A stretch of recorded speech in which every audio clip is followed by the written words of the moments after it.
Can you put the Ninja Fit in the dishwasher?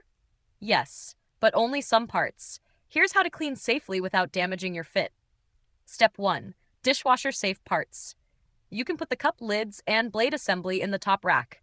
They're BPA-free plastic and stainless steel made for gentle dishwasher cycles. Step 2. Skip the heat.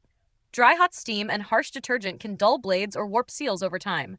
Use a cold or normal cycle and skip heated dry. Step 3. Hand wash the base. Never put the motor base in water. Just unplug it and wipe it down with a damp cloth. Keep all the electrical parts dry at all times. Step 4. Check the blades and seals.